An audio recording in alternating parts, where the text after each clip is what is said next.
I mean, you could join the podcast as well. We record the podcast Wednesdays at 8 a.m. my time, so 11. Let's go with it. So okay, I just pushed go live. People are gonna start coming in, and I just sent the text out as well. Oh shit. Eighth Life, what up? I see you popping in early, man. Appreciate you. Appreciate you. Indeed. So we'll wait. Cloud9, what's going on? Who is it? Rafa. All these usernames sometimes get me every week. Rafa Rod XCV, maybe. Okay. We're gonna get going in just a second. I know we're gonna wait probably about 30 seconds to a minute for more people to pop in here. If you've already popped in here, let me know what platform you're tuning in from. No matter where you're tuning in from, if you write in the comment section, I should be able to see it. So whether you're on YouTube, Facebook, Twitch, Periscope, whatever it is, just comment and let me see who's in here. Michael Finn, what up? A6 Giddy, what up? Hey y'all. I see y'all. Gonna be a dope discussion. I don't know what we're talking about today. Neither do I. I never do. I just okay. Go with it. And I have an idea. But you know, with guests like yourself, you've been in this for so long. It doesn't really matter what the topics are. I know. Yeah, I'm just like I'm talking to the homie Dame. I know that you can handle any question, so no preparation needed. Oh, no pressure. Where's the Astro? What's going on? I see you tuning in from YouTube. God is Boo. I see you. You don't need to in the chat though, because I can see it if they type in the chat, right? Yeah, you don't see the chat on your end. I see a chat, but I don't see anybody. You might need to click comment. There we go. Okay. There. Oh, hey y'all. Fantastic Beats. You guys don't need to let me know what platform. Actually, when you guys comment, I can tell which platform you're on from my side. So you don't need to let me know which platform you're tuning in on. I was just letting you know whatever platform you're on, we can see your comments if you type in the comment section. So again, we'll get started in just a second. We have a familiar. You've been on one time for sure. I was on like 2 years ago. I think it was like it was end of 2018 or end of 2019, one of those. Okay. You guys were like first, going in. Oh, well, we've been going in for longer than that, but yeah, we've been around for a minute. It's a family of the MEC. Brianna DeMayo is how you pronounce your last name, right? DeMayo, tomato. I really don't. The CEO and founder of Taste Creators. I know that we've posted. I've probably quoted her tweets before on our Instagram page. I've known her now for a number of years. I don't know exactly how many years. I don't know how many. But it's all been a blur. But I wanted to have her back because she is somebody that's in the weeds with you guys, has been in the weeds, has a lot of knowledge, and I know is always going to be dropping gems. So, I should have had her back sooner, but we have her now, and we're about to get a lot of great information. So thank you for joining us. Really appreciate it. No problem. Thank you for having me. I can't write in the chat. I think I have to sign in or some shit. I'm not signed in. Okay, so you can't write back. Tweet me, y'all. Tweet me. I can't respond to the chat. I'm sorry, but hey. All right, so we're gonna jump right into this. What I wanted to do is, obviously you get a lot of artists hitting you up. You work with a lot of artists. I want to talk about some of the things that you see them doing wrong. Some of the recurring themes in a few different buckets of categories, right? So we can break it down. Actually, before I do that, for the people that don't know who you are, just give a quick background, who you are and what Taste Creators does. Got you. So for those who know me, know that I absolutely hate intros. I hate all that. I hate that shit. But I am Brianna. I'm the founder of Taste Creators. A little bit of what I do. So helping artists build their foundations from the ground up. So everything, it's all it's if artist development and digital marketing and project management had a baby, that's essentially what we're doing. So Usually artists come to us they're like, hey, I have an EP I want to drop, or I have music I want to drop, and I'm just not sure how to go about rolling it out properly. Or they're just, they've been doing this for a while. They're not really getting much traction that they want to get. So, we're digging into all those things. Everything I do is different for every artist. It's really like custom. It's very like, let's take a look at what you're already doing from a branding and a marketing perspective. I'm like the investigator, that one that's what content are you posting to Instagram? How often are you posting? How are you engaging with your audience? How are you presenting yourself? Do you know the ins and outs of how to grow your audience organically? We're writing bios, putting up websites, putting up merch stores, setting up drop shipping. Like it's just hella involved, but it's even team building. Artists that don't have teams, we're helping them build their teams. If they do have a team, we're helping their team get more organized and filling in the missing pieces. So it's just constant, figuring. It's constant problem solving and strategizing. That's like my sweet spot. I love just hopping in and seeing what's going on, and like taking something that's a little bit all over the place, needs some direction, and like just cleaning it up, and like, yeah, really putting the strategy together.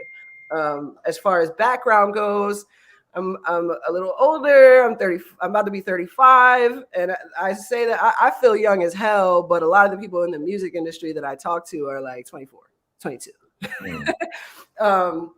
But I've been around for a little while. I've been doing this full time, probably like 8 years full time, I think, without having a job, just running Taste Creators, being my life. But if anybody's curious to know how I got in the industry, I was an artist back in the day. I grew up, my pop, he put a keyboard on my lap when I was 4. So he was a singer-songwriter. He played the keys, he played the drums. So I was just constantly surrounded by it. And when I was like 10 or 11, my pop taught me and my nephew how to harmonize, and we started a singing group. And, the Apollo Theater in New York, we won 3 times amateur night when I was 14. Nice. And yeah, it was a crazy experience. This is like before social media. So, but it was nuts. Like all throughout middle school and high school, it was like after school was just boot camp rehearsals, like Jackson 5. Like it was the craziest shit. I actually have a lot of this filmed on VHS. Like that's how old it was. I'm in the process of looking through those and like trying to get them like digitized so you can actually see all this shit. Because I think I have some shit from the Apollo and everything. So just imagine like 3 really young kids harmonizing, and singing like oldies and shit like that. So, but the way that I got into the business side though was I spent my entire life making music, singing, performing, and all that jazz. And then my pop, who was amazing at vocally training us, brought on a manager who was like, didn't have our best interest at heart. And I was 17 at the time. And my mom was like, you ain't signing that contract. Like, this contract is trash. You ain't signing it. And it's like, it really hurt me at the time, because it's like, I'm 17, I'm just graduating high school, and I spent my entire life doing this just for it to like, it kind of like broke my heart in a sense. It was like, wait, like, cause we didn't know anything. We were underage, you know what I'm saying?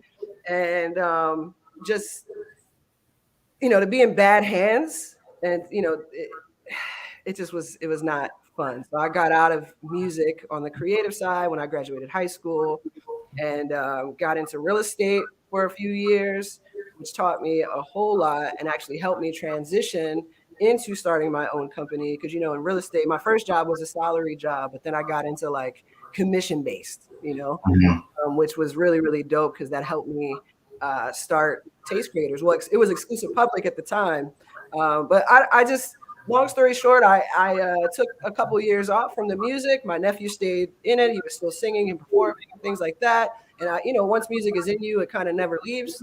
So I just had hella musical friends, and I would go to their shows, and I realized like, y'all are gonna get screwed, just like I almost did, because y'all don't know shit. So at that point, I got really passionate about teaching myself the business. Twitter was, Facebook, the internet was there. I'm just, again, showing my age. I actually think it's cool though that I got to kind of grow up when there wasn't the digital world and then into now social media, because it's like it allows me to take the organic in-person, like guerrilla marketing, and do it online too. So it was pretty cool. I'm glad that I'm the age that I am right now, and this all happened the way it did. But yeah, I just started teaching myself the business, and I would simplify the information that I was taking in, and I would tweet it. And that's when the magic started happening. This is probably like 2011, 2012 or something like that. Maybe even before then, I don't know. And then it kind of all just spiraled from there. I started working with whoever I can get my hands on in Philly, for free. I didn't know what I wanted to do at the time. I just knew I wanted to help people and help them not get screwed over like I almost did. And yeah, here we are today. I need you to stop talking about your age because I'm older than you. So if you make it seem, I feel like we're young, damn. I feel like we started. You know what I'm saying? But like, and plus, people think I'm in my 20s. I have like a baby face, apparently. Who knows? But but like, nah, I feel young as hell, man. I just know that there's a lot of people in this industry that are like 20. Right, no, for sure. I think it's great. Yeah.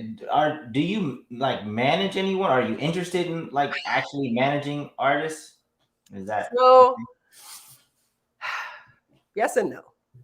So I don't officially manage anyone. Actually, I've never taken, and this is, I've never taken stake in anyone's career. I've never taken it back in percentage. I've never done any of that. Anyone who I managed was always unofficial. It was always like, let's see, I really believe in you and I want to help. So let's just see where this goes and how far we can take it. And if it makes sense, it makes sense. And if it doesn't, it doesn't, So I never did it officially, but moving forward, part of the rebrand of Taste Creators involves some form of management without actually management. So what am I trying to say? I actually went to my lawyer because I was like, look, I want to help artists, right? But I don't have the time to, there's just certain things that one thing that you'll learn about me, and you might know this already, Dame, is I don't give a fuck about an industry standard, right? I feel like let's do it better. You know what I'm saying? So it took me a while to find the right lawyer, but I went to the lawyer and I'm just like, look, this is the situation. I basically wanted to find a way that I can continue to help an artist without being there every single day, going to every single show, but still plugging them in, still helping them behind the scenes, do what I can do without getting cut out of the picture, Mm-hmm. So I'm like, how do we create this contract that is a little more lenient than a management contract, more so artist development consulting, but still allows me to like take a couple of artists under my wing. So I finally created that, and we'll start, I'm in talks with a couple of artists to see what we could do with it at the top of the year. But so, yeah, I'm not fully managing anyone, but I kind of, I really believe in some people and I want to help them as much as I can. So I'm working it out. Got you. So during this conversation, I wanted to just kind of like talk through a lot of the things that you see artists doing wrong. Obviously, you come into contact with tons of artists, probably thousands of artists at this point. And there are a lot of things that artists need to do. And sometimes they make mistakes or approach things the wrong way. So just for example, releasing a project, right? Okay. I'm sure that there've been some things that you have seen repeatedly that maybe float to the top of things to mention. Like these are some common things that I see artists doing wrong when I see them putting together their release strategy, or maybe they don't have a strategy, and that's probably that's what it's So what are some of those things you see when artists are releasing music, some of the mistakes that they're making? I think the one big thing is consistency. Mm. Like I see a lot of artists. It's crazy because this goes along with some of the conversations I was having with some artists this week. But they disappear and then come back with a release, and it's like, wait, you didn't post anything for 6 months, so you're not going to get the same amount of traction that you're looking for just like disappearing and then coming back and saying, here I am, by the way, like stream this, buy this, but Right. Consistency really helps build the momentum. And I definitely see artists falling short there. And it's easy to say be consistent. It's not always the easiest thing to do. Right. Especially when you're a young artist and you don't have a full team around you, and you're really trying to figure this shit out. But that also comes back to planning. Because we can't get around it. We're in the digital world now, like look at Facebook. Now they're building a whole fucking literally an online world. So it's kind of scary actually, but we have to accept that, we have to accept that, if I wasn't building myself I've chilled out a lot on social media. I haven't posted to Instagram in a long time, but it took 10 years to get to this point. And I'm also someone that hides behind the scenes. But if you're an artist that's really trying to put yourself out here, then it's like, well, you kind of got to put yourself out here. So the lack of visibility and consistency is what I see a lot. And it doesn't even, and I don't want to put words in your mouth, but for me, it's not about consistent music. Like, because if you're not a person that puts out a lot of music, of course you want to put out music throughout the year, but you can tell your story in other ways, right? Like your merch tells your story. You can put out a podcast. It's just about being consistently present and having a narrative and a story to tell that other people can hopefully relate to, buy into, appreciate. So I hope that makes sense. And so it's not always about music. I don't want artists to feel pressure like, oh, you got to put out a song. You got to put out a song.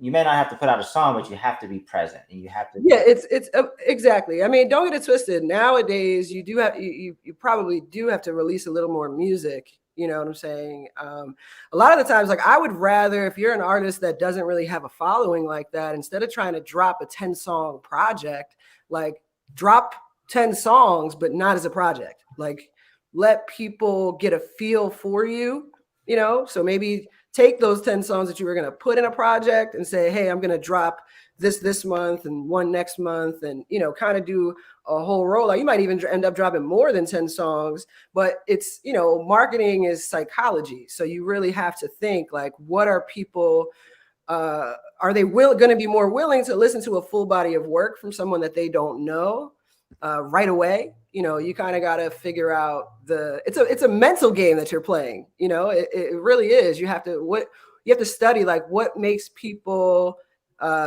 take action. So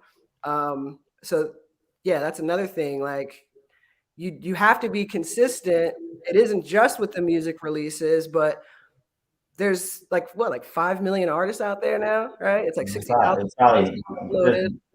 There's probably more than that. And it's tough now because like it's become easier to create music. So, where do we draw the line of where an artist is? Like some people just make songs as a hobby because they're on, Rap Chat or the Bars app or somewhere where it's super easy to make a song.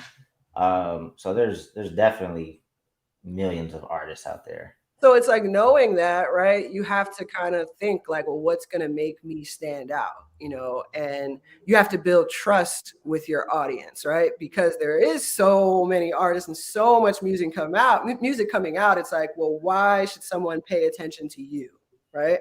So if you disappear for long periods of time, you're really doing yourself a disservice, So like you said, Dame, like staying present is so important. And it doesn't just have to be like you have to release music every week or something, but I like to say like you're more than your final product, you know, like people want to see the process. They want, you know, back to building trust, right? If they see that you're working hard, the more people see you really working and being present in your craft, they're going to be, it builds the trust. They're like, oh shit, this person works really hard. They deserve my attention. They deserve my support because I can see the progress. I can see that they really want this and that they're not going to just fall off the face of the earth in a year. You know, they're really doing this. So yeah, it's really important. And again, back to the you're more than your final product, right? If I just hopped on Twitter all day and said, yo, buy my services, I probably wouldn't be on MEC right now. I probably wouldn't have any clients. You know what I'm saying? It's like, but I don't do that. I hop on, I give you music knowledge and shit like that. It makes people curious and want to reach out because they're like, oh, wait, this chick kind of knows I think she knows what she's talking about, you know? So do that when it comes to your music. Bring people behind the scenes, you know, show them your studio setup if you have one in the crib. Like, you know, tell stories, like be transparent, you know, where are you at in your career right now? What is happening? You know, even as far as like, yeah, like the captions that you're using, all of these things play a big role in the engagement that you're going to get, you know. Prime example is, and I give this frequently to clients, like you say you just did a show and you have a picture that's, you know, of you performing. You could post that picture and just say tonight was lit, or you could post that picture and you can say something heartfelt about tonight's performance or something funny, you know, that happened tonight or whatever, or talk about how passionate you are about performing. Like that post is going to get more love and engagement than the cryptic tonight was lit, you know, or just an emoji or something like that. Like you really have to communicate to your audience. Communicate is key.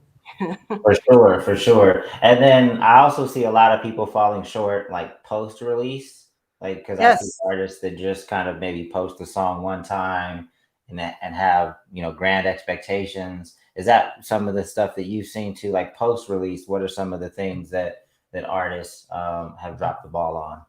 Yeah, well, it really is just what you said. Like they're just not continuing to promote it. You know, they're expecting, because here's the thing, it's like you're gonna get tired of your music. Like you don't think Beyonce is tired of performing Single Ladies? Like she probably hates her music at this point, but it's like you still got to perform it, you still have to promote it, you know what I'm saying? Any artist that feels like, damn, I'm promoting too much, or you know, you give up after a week, it's like, well, we know we need toilet paper to wipe our asses every day, but I promise you there's toilet paper commercials on TV every day. And we ain't ever going to forget that we need to wipe our asses. So, I hope not. Promote your music. Yeah, I hope not.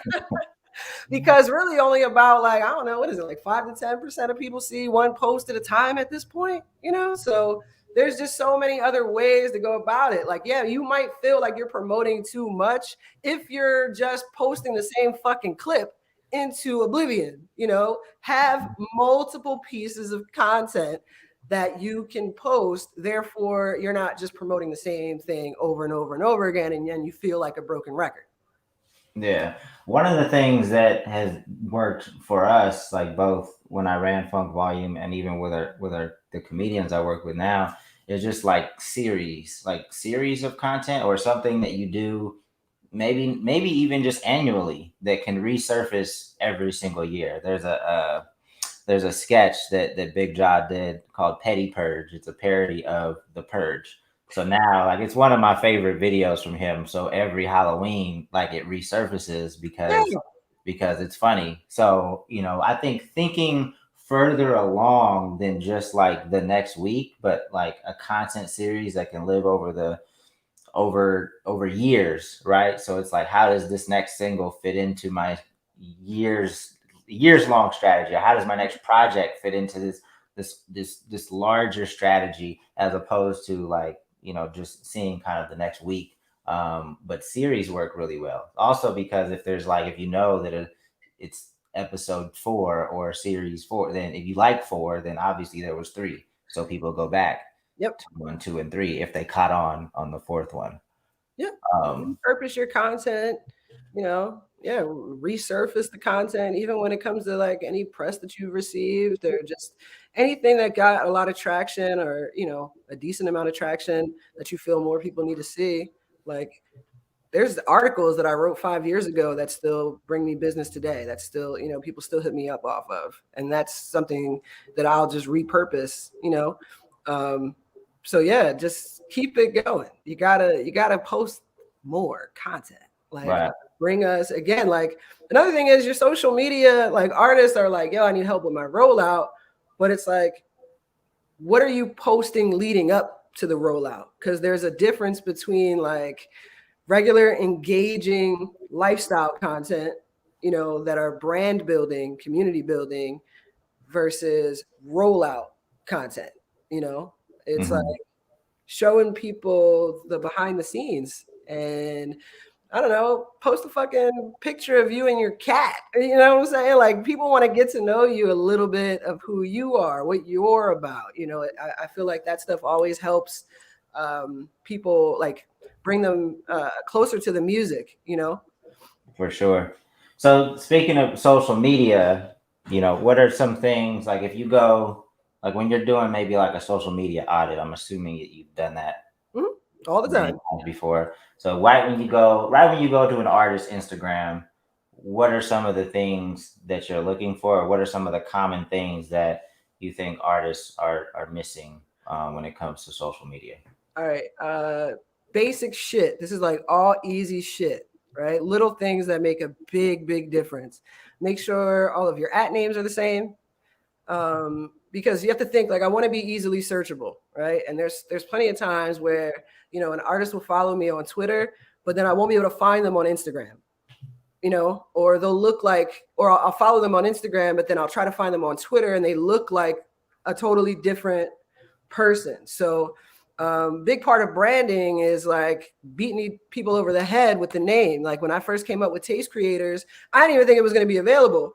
But so the first thing that I did was I checked the domain name. Is tastecreators.com available? Is @tastecreators available everywhere? And if it wasn't, I was going back to the drawing board. The company wouldn't have been called Taste Creators. So it's really, really important for you to own your digital real estate. And part of that is making sure that, your artistname.com is available, making sure that all the @names are available. And when they are, make sure that you claim them, Jones. So that's something big. Make sure your @names are cohesive across the board. Make sure you have the domain. So as far as your question, so the @name, I look for a professionally shot profile photo because, the profile photos to me are very important. A high quality image it makes you look better, So I look for that. I look for what are they saying in their bio? So like their little Twitter bio or little Instagram bio, like, does it make me intrigued to follow you? Does it sound extremely generic? Or is it promoting way too much too early? Right?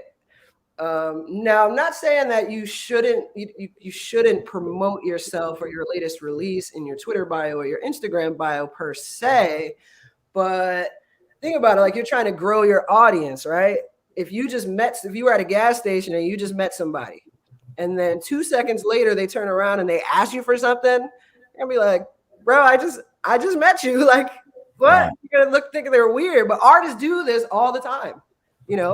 It's like as soon as I go on your Twitter, it's check out this song or check out, you know what I'm saying? Your job is really to make sure that you have that stuff readily available, but kind of promote it like it was their idea. You don't have to send me your link. You just have to engage with my tweet and I'm gonna check out your Twitter and hopefully your song is pinned. You have a video there that's promoted to me. So let's not get too off topic. Back to what you originally asked. I look for profile photos, @names. What are you saying in your bio? If it's Twitter specifically, I look at, do you have a pinned tweet that's promoting your music? Is it just like, what is the tweet saying? Is it Is there a preview uploaded to it that I could check out beforehand? That's always best, you know.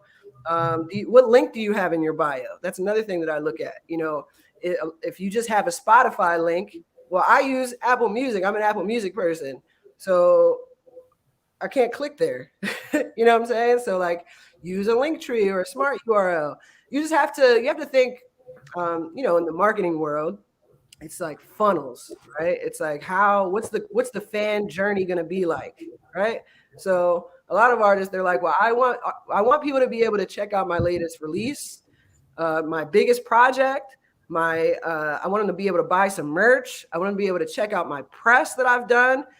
It's like, well, you're blocking all of that out with just an iTunes link or just the Spotify link there. You know, put a link there that is going to give people access to all of these things, because as you know, like, attention spans are just non-existent now. So you really have to play off that. I like to be able to, like, any artist that I work with, we make sure that we know what we want the fan journey to be. We know what we want them to be able to do, and we make sure that they could do it with the click of a button. Right. Yeah, and I know that social media, it takes a lot of time. Often, even just because I would suggest that you're updating your bio according to what's going on. Like you have projects and things coming out, and I know that across the board it can get time consuming to update everything, in addition to having to post content on all the platforms. But the updating stuff it's like, that shit is easy. You know what I'm saying? Like, you just have a little. Yeah, it should. I know, but a lot of artists complain about social media, and I say, well, it is what it is. Like, this is what we have to do today. I mean, it's a job. If you just want to make music in your bedroom as a hobby, more power to you. You know what I'm saying? There is absolutely nothing wrong with that at all. But as soon as you say, I want to turn this into a business that I make money from, then it's a job.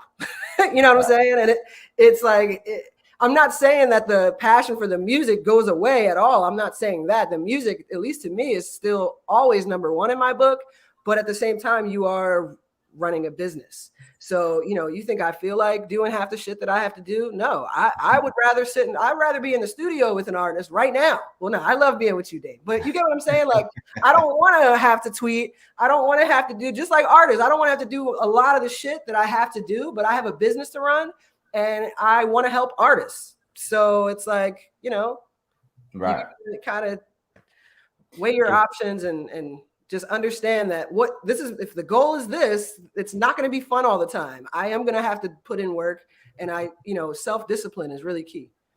For sure. That's why this is the Music Entrepreneur Club and not the Music Hobby Club. This is definitely for folks that have an interest in making this a career. All right, let's switch topics to merch. There's different options now in order to do merch. It's a lot less costly if you're using platforms like Printful and Printify and other dropship options. Mm-hmm. When it comes to the merch game, what are some common mistakes that you see artists making? Just slapping their name across a t-shirt, saying it's merch. It's pretty lazy. Yeah. Merch doesn't have to just be your name,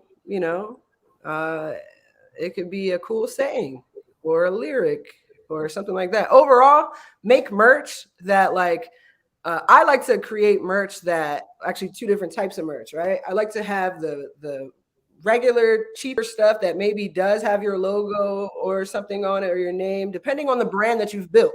You know what I'm saying? If you haven't built that name up yet, nobody's going to buy a t-shirt with your name on it. So, like, design something that someone will buy, even if they are not a fan of you yet, just because it looks cool. You'll make more sales that way. So that's one thing. Another thing is I see a lot of artists, like, they'll say, hey, I have merch available, but I can't go get it with the click of a button. Back to the getting it with the click of a button. You know what I'm saying? I don't want to have to DM you back and forth a million times. I want to be able to click the link in your bio and go buy that piece of merch that you just promoted. And that's actually, don't get it twisted. I love talking to people. I think artists should be in their DMs all the time. But at the same time, make the sale and make it easy for people to buy that from you. They don't have to, you know what I'm saying? People are busy. They don't want to have to DM you a million times and then shit gets lost in the sauce. That's also how shit gets lost in the sauce. You might forget, damn, this person paid. Like it's not organized. You know what I'm saying? So like put up the merch store. It's really not that hard to do. It just makes your life and your fans' lives so much easier. Yeah, there's no reason not to have like a nice, clean merch site where it's easy to check out within a few clicks. I mean, now that we have Shopify and all these other platforms where you can set up a nice looking shop, there's really no excuses anymore.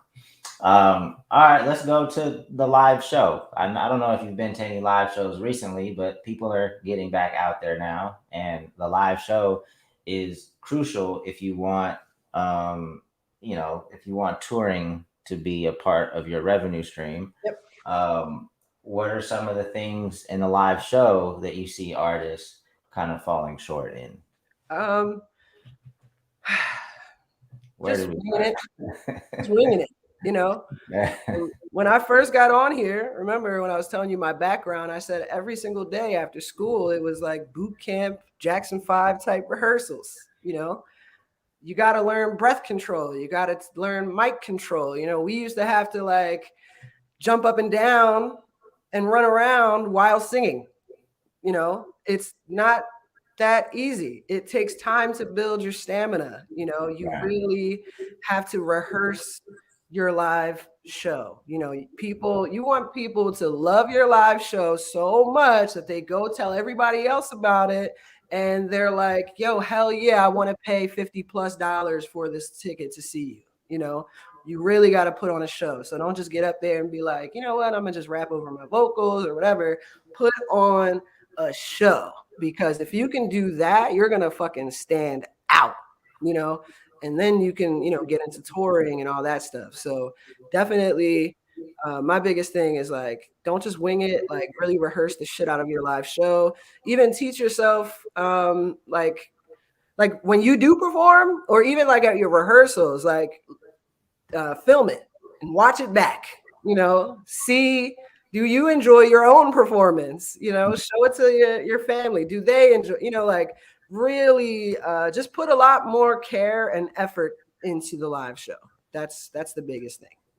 Yeah, no, it's crucial. That breath control is crucial. I think, I've seen a lot of artists start out not really understanding, how that adrenaline rush and like when they first get on stage, it kind of catches them off guard, and they're super out of breath.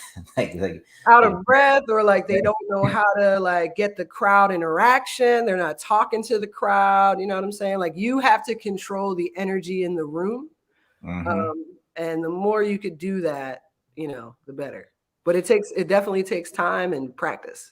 Yeah, so I would encourage you to get on stage as much as possible in the early days, to just try to develop that level of comfort on stage so that you can, the show could run fluid, and you can handle certain things that may happen during the show like easily, because you know the show that well. So if somebody runs on stage, somebody throws a bottle, something. Yeah, we do, because like you might even want to get like vocal coaches and performance coaches, you know what I'm saying? Because I work with a few that are amazing, and like we've done it to where we'll pull the mic cord out. Like we'll stop the music. Like we'll have an artist perform and like purposely fuck with them while they're performing, not at a show, but this is like, rehearsals, just to see what they do, to see how they react to it. And, it's just great practice.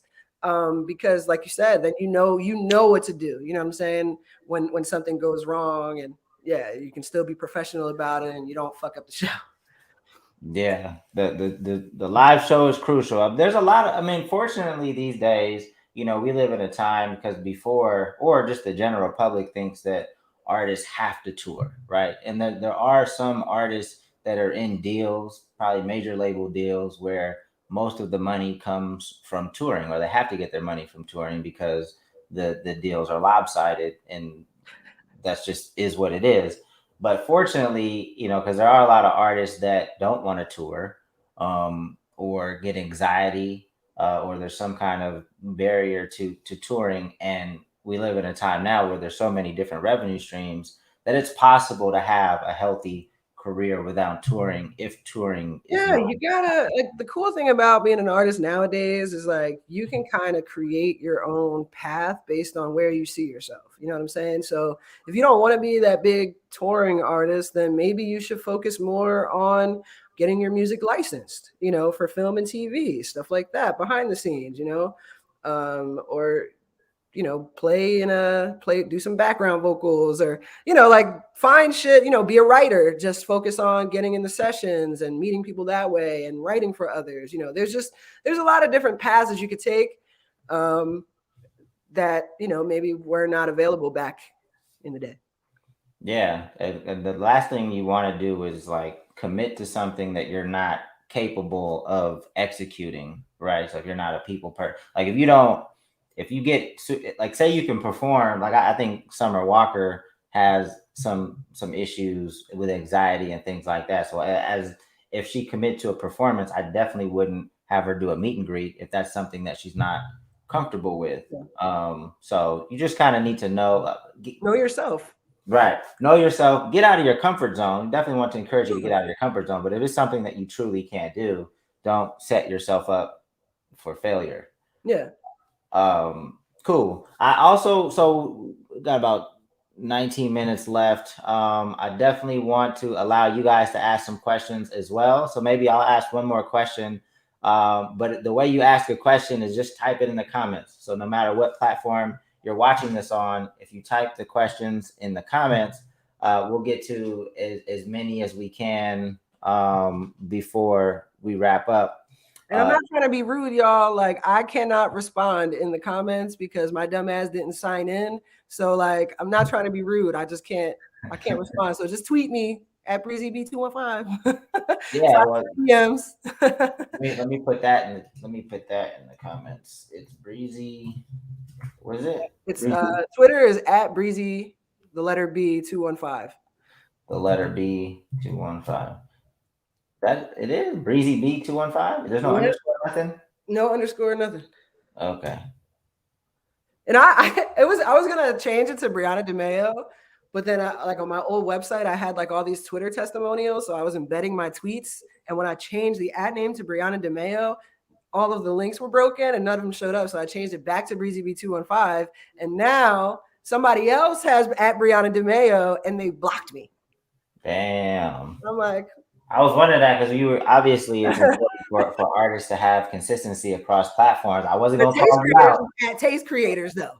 Across platforms. So Breezy I'm behind the scenes. I ain't trying to be a brand. Taste Creators is at Taste Creators everywhere.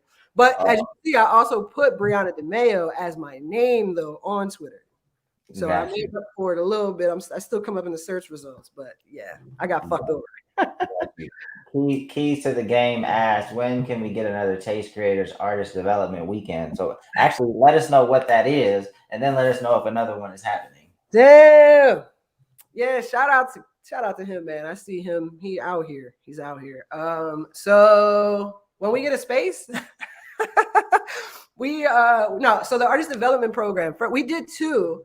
We did one, I think it was in 2019, in the beginning of 2019, where we had a nice group of artists. This shit was like boot camp though. Like it was like we were meeting with them. It was a month-long thing, and we were meeting with them like 3-4 nights a week for like 3-4 hours a night at our office. And like every week had a different topic. So the first week was like, I think it was branding. So by the end of that week, they had new updated photos. They had a website, like they knew what their brand was. So it was nuts. So what he's talking about is last year, right before COVID hit. Actually, this is 2020. Yeah, beginning of 2020, I did a artist development weekend. So it was like Friday, Saturday, Sunday, and it was just hella like it was like group sessions. It was like workshops. Like it was at the old Taste Creator space, and we just like sat in a circle and just went in talking about branding, content, marketing. I had Donna Claire from DJ Booth Audio Mac. Shout out to Donna. She came through and hosted a whole class on how to get press for your music and stuff. I had Jan Sneed, who is also amazing. She came out, and it was beautiful. So it will be happening soon. We're probably actually going to do I was already talking to Jan last week about doing the LA version, probably sometime first quarter, but I just didn't want to do a digital one because we were gonna do it digitally, and I was like, I don't know, I really like that in-person feel. So the answer to that question is probably sometime next year, but we're in the process of looking for a new space right now. Super dope. No, well, if you guys do LA, let me know. I'd love to check it out. Yeah, I'm actually coming out there top of the year. Like probably I didn't get the ticket yet, but probably like first week in February or something. So I was gonna hit you anyway. Okay, for sure. We're also going to get back on the road and do the MEC tour again. So we're in the beginning stages of planning that. I have no idea which cities or when, but it's definitely I'm down. So on the radar. All right, I don't see any questions just yet. I'm gonna come up with my own. If you guys don't shoot some questions, let me know. I need some questions. I know that there were some questions earlier. I could scroll up. Somebody said Printful is shaky. So going back to the merch, yes, some of the dropship companies, what you're losing sometimes is a little bit of quality, you know. It depends on what. All right, you have before. You can't just slap the graphic on any shirt and throw it up. You can't do that. You have to really research what what materials the shirt should be. For instance, when we were working with Casey Veggies on this, the first samples that we ordered. So that's another thing. Order samples. Don't just put the store up. Order samples. The first samples that we ordered, like, because he has peas and carrots, that's his brand. It didn't print right. It was like light. It didn't have the vibrant colors that we wanted. And we learned, well, the reason why is because we printed on a piece of fabric that really soaked in all the colors. We had to change the shirts that we were printing on. So I've never had an issue when it came to Printful and quality. It was always my fault. It was like, bitch, you chose the wrong hoodie. Make sure you are researching these things and ordering samples. Never put up a merch store, especially with drop shipping, before you order the sample. Plus, you should be wearing it too. You want to do a cool merch shoot in it, you know? So always have merch on hand, even if you are setting it up with drop shipping. Right. No, the samples is crucial. You can order samples. I think it's at cost or a little bit more. They give you a discount. Yeah. I know they switched it up over the years. It used to be like 20% off of wholesale price or something. But now I think they switched it up a little bit, but it's still a discount. You can order the merch at a discounted rate if it's a sample. For sure. So I've been contemplating starting a different podcast for managers and labels to talk about instances in which they've had some issues with artists. And obviously, you know, people are going to quickly jump to the drama. It's really more, first and foremost, to educate people, because I feel like the general public or just everybody typically gets one side of things. With this conversation, I don't know if and obviously you don't have to name names. It's not about exposing anybody. Have there been any situations working with artists that you can share, again, without the name if you choose to, where it was just to give some insight into what people on this side deal with when it comes to artists? I know that anybody that's dealt with artists has had some ridiculous. But is there any story you can share without naming any names? I don't want to share the exact story. I do want to share some common reasons why issues happen. That would be dope. Right? So communication is probably the number one reason why shit falls apart. Communication. Also setting expectations, understanding what the goal is, what the expectations are on both sides. expectations of the artist, expectations of the manager or whoever's on the business side. Because what I want all artists to understand is it's 99% of the time it's usually faults on both sides. But what I really mean is like, you have to understand that there's certain things that you as the artist need to do to help the results for everything that we're doing on our side, right? Prime example of like, if you hire a publicist, well, their job is to publicize you, you know what I'm saying? But if you're not posting anything on Instagram, you know what I'm saying? Like there's just two sides to it, and there has to be accountability on both ends. So that's another communication, accountability, understanding contracts, what you're getting yourself into and how it all works, and really like not signing shit until you know exactly what you are signing. And I don't give a fuck if somebody's trying to rush you, or I don't care.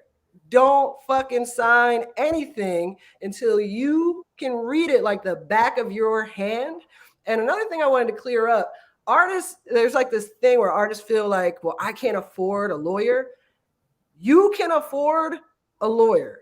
You can afford a lawyer. You can't afford the bullshit that comes by not having a lawyer. So I would rather you save up and get a lawyer. It's also a lot of, at least that, hit me if you need an entertainment lawyer. I got a few that are really fucking amazing in the tuck that like, they have to understand there's a difference between what a lawyer is going to charge you if you're signed and they're getting paid by the label versus if they know that you're an independent artist and you just need them to look over something. You know what I'm saying? So don't let like the lack of budget on your end stop you from getting legal representation, because you're going to save yourself hella, like so much of a headache, and you're just going to save yourself by really fully understanding what your contracts and what you're getting into. And you need to be represented, No. So yeah. Super helpful. There was we watched the last episode of Insecure last night, and I watched it. You saw the same thing. So basically on Insecure there was an artist that Issa Rae I think was having in her show. He was like tweeting about her all crazy. Yeah, well, she was working with a company, so there was a company that wanted the artist to be on the show that they were sponsoring, and the company wanted the artist to cut a few things out of the show. So Issa went back to the artist and said, "Hey, they're on board, but they want you to cut these things out of the show." Obviously, very upset. He feels like those things are crucial to the show, but I think he agreed, to still do the show, cut those things out. The show comes, he calls an audible and just throws those things back in, unbeknownst to Issa. Thankfully the show worked out and they were happy with it. But I've seen like artists that was a very real moment, right? Because I've seen artists do that a lot, just take it upon themselves to just say, F the rules, F the contract, F what we agreed to, and let's just go with it, right? And then on the back end, the artist is still mad at Issa and he's tweeting crazy about her. So that episode definitely it struck a nerve. It was very real. It was a very real. Gave you some PTSD. Indeed. So no, that's very helpful information. I think it's communication, setting expectations is ridiculously hard, and it's constant communication, right? Because things change over time. New information is received, and you might, and even like, all right, I'll go into this real quick one time. Speaking of communication, right? Communication matters a lot because, you say this a lot too, Dame. It's like, just because you don't see the work that's being put in for you on the behind the scenes, like there's always work being put in, right? So I was trying to help an artist get their, distro set up because there was like hella songs on the wrong profiles and like all this shit. So I'm dealing with the distributor and I'm communicating with them and they're getting back to me really quickly. And they asked me a question that I didn't know the answer to. I had to hit the artist up. I never got a response from the artist. It took a whole week to get a response from the artist. And it's like, I'm talking to the distro company now, and I'm trying to help get your shit situated, and I can't even reach you. Right. And not even like 24 hours, like a whole week later, you know, you Crazy. So it's like, now I look crazy. Yeah. No, artists have to, if somebody's helping you, you have to help them help you. So you need to give people everything they need in order to help you, whether it's a manager, whether it's a publicist, because it's very easy to say that person didn't do their job if you didn't do what you were supposed to do, or if you didn't equip them with the necessary resources to do their job. Don't turn back around and say, well, you didn't do your job. It's like, no, you didn't help me do my jobs either. You made it kind of hard, actually. Yeah, nah. So I see that. I see that a lot. Anyway, so we're coming up on one. Somebody did ask a question that I was gonna said, just I don't know how you would answer this, but Smoky Music says, if you have, let me put it up on the screen. Oh, a budget of 3,000. You have a budget of 3,000 as independent artists. What are you using the budget on? Content, possibly ads. Here's the thing. Sometimes I like questions like this, but sometimes I don't, because honestly, a lot of the questions that artists ask, there's not a one size fits all answer at all. It depends where, like, how much of a following do you have already? What resources do you already have around you? You know, like my immediate first glance answer is content, you know what I'm saying?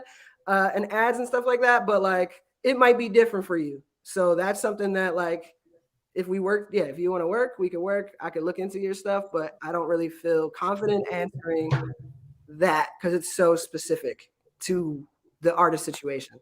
I'm sorry, I couldn't help you more. Yeah, no, it definitely is going to be different based on the factors that you described. Is there any last words of encouragement or any suggestions or anything you want to leave the folks in this session with? Man, I don't want to sound cheesy, I guess, but like, take it a day at a time. You know, like, you have to really wake up and, like, this is what you want to do with your life, and you have to live it. So it's like, you know, try to make steady progress. Hold yourself accountable. Like, really, like, you know, before we went live, Dan, what was I telling you? I was saying that I went through hella personal growth this year, personal growth, and it's spewed out into my business. You know what I'm saying? So really focus on that personal growth. You know what I'm saying? For instance, if you're an artist that you have a hard time with social media, you know what I'm saying? Go in on social media. Say, I'm gonna make myself post once a day minimum for the next 2 weeks, and I'm gonna make myself do that shit. You know what I'm saying? Like, you have to really hold yourself accountable. You know what I'm saying?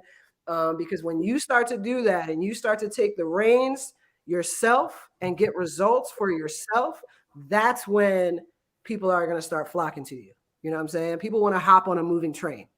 Right. So really, and also, like, think from a place of abundance, not from a place of lack. You know what I'm saying?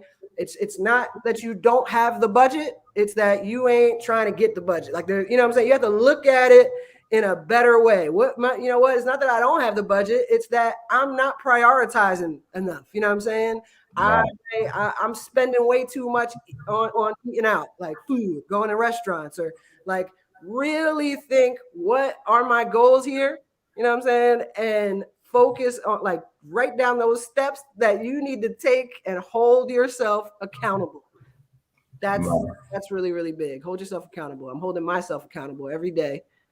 And Indeed. you know, And then and then, for the different things that the Taste Creators does and might do in the future, what are the different ways? Do you guys do hourly consultations, or do you guys work I more? don't usually do hourly consultations, and here's the reason why, right? Artists don't. How can I help you in an hour? Like, I can't help you in an hour, right? But I can't help you do a whole rollout in an hour. A lot of the things, it's like, yo, I have to really look into what you're doing. You know what I'm saying? And go from there. So I usually do like full blown audits. Like, we do either like a VIP day where we're working together for hours upon hours, going over everything. Or we're working together for like 2 months straight and we're having weekly calls and all that shit and like texting and emailing in between. So yeah, I mean, I'm about to launch a whole new website for Taste Creators and everything. But if you want to reach me, if you want to work, like, slide in my DMs. Dame, you can put my email if you want, Brianna at tastecreators.com for business only. It's submissions at tastecreators.com for music, because we do have official Audio Mac playlists. But yeah, I mean, I get on intro calls with artists all the time. So if you are someone who is like, yo, I have a little bit of money that I want to invest in myself, then hit me and I will get on a free intro call with you, and I'll, give you more insight of what I do and how we can help, and we go from there. But yeah. Dope. So I put her email in the comment section. So somebody just said what this It's submissions at tastecreators.com. At Taste Creators. Oh, thanks, bro. There you go. Cool. Well, thank you very much. I appreciate it. Keep me posted on your LA trips. I'll keep you posted on I was going to be hitting you soon. Okay. Definitely I'll link it to it. I'm out there. Dame, I appreciate you so much. Thank you for this. And yeah, let's get on the podcast. Let's do it. Now we'll bring you to the podcast. If not this week, maybe next week. I'll touch base with the team about it. We never even really know what we're talking about until the day of. So once we hey, I'm down. I'm down. Cool. All right, y'all. So you got a session with DJ Paint One on Thursday. And then next week I have, who do I have next week? I'm not sure, but it's gonna be dope, just like this one was. Thanks, Breezy. I'll be in touch. Everyone else, have a great week. Lock in those wins. Peace. Peace.